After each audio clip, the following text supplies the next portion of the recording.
The fog rolled in from the distant hills, curling around the skeletal trees like a living thing.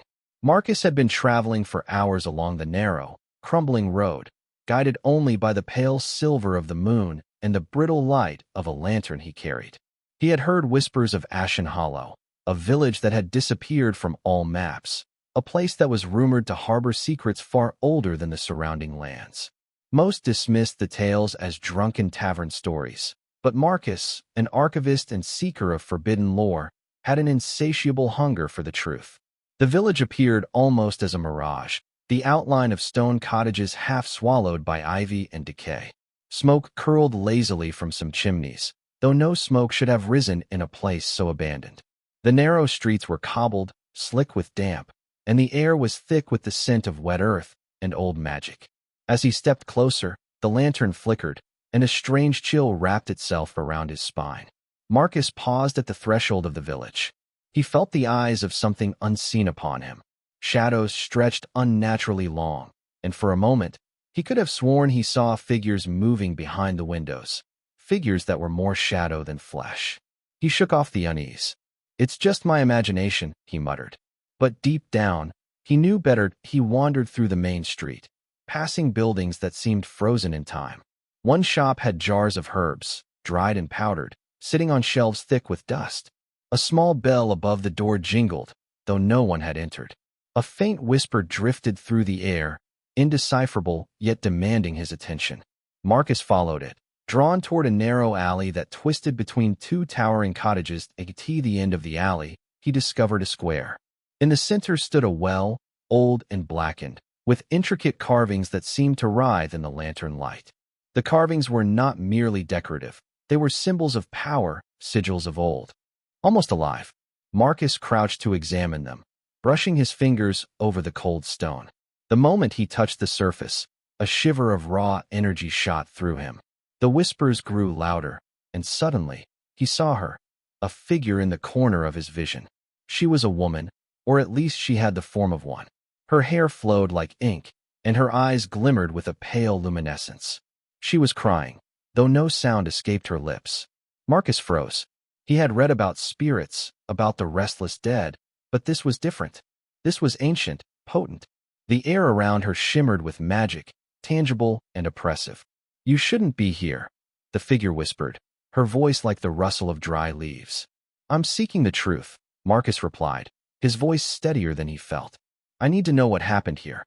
The figure tilted her head, studying him. "Truth comes with a price." He nodded, though he didn't fully understand. Then she vanished, leaving only the faint scent of smoke and iron. Marcus felt an irresistible pull toward the well. He peered into its darkness, and the lantern trembled in his hand. Something deep within the well shimmered, a light, shifting and alive, almost breathing.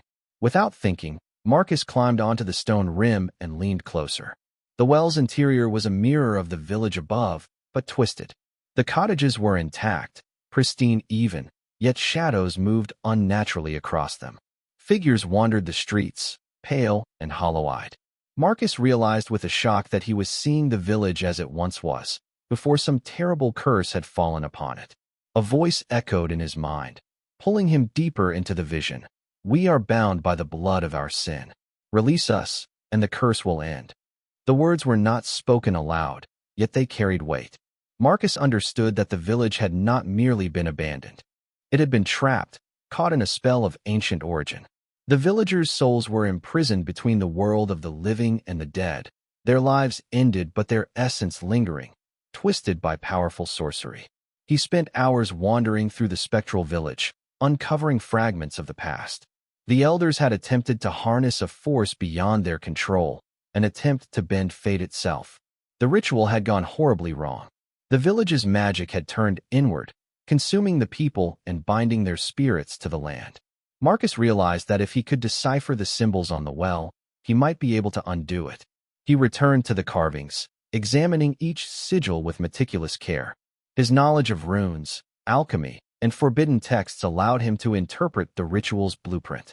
The key was not destruction, but restoration. He had to reconstruct the final incantation, not with malice, but with reverence. The night deepened. Storm clouds gathered above, and the first raindrops fell, sizzling as they touched the stones.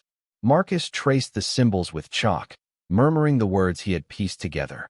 The air thickened, electric with anticipation. Wind howled through the alleys, carrying whispers of hope and fear alike. Then the ground trembled. The shadows in the streets of the spectral village writhed violently, and the pale figures emerged, circling the well. Marcus spoke louder, his voice unwavering, calling forth the final words of release. The ground split with a thunderous crack, and the well's waters glowed with a brilliant, blinding light. One by one, the figures paused, their hollow eyes softening. Faces twisted by centuries of torment began to show relief, joy, and peace. Marcus felt a weight lift from the village, a darkness dissipating into the night. The well's glow subsided, leaving only the quiet, restored village behind him. Marcus sank to his knees, exhausted but triumphant. The whispers were gone, the shadows had faded, and Ashen Hollow, for the first time in hundreds of years, was free. As dawn broke, the village looked different, alive yet still ancient. Wildflowers grew between the cobblestones, smoke curled gently from chimneys, and the wind carried the scent of fresh earth. Marcus knew he had not only uncovered the truth, but had healed a wound centuries old. He stepped away from the village, lantern in hand, leaving behind a place that would never again be haunted. Yet, even as he walked toward the rising sun, he knew that magic, once disturbed, never fully disappears. Ashen Hollow would remember him, just as he would never forget the night he freed a village from the grip of time and darkness.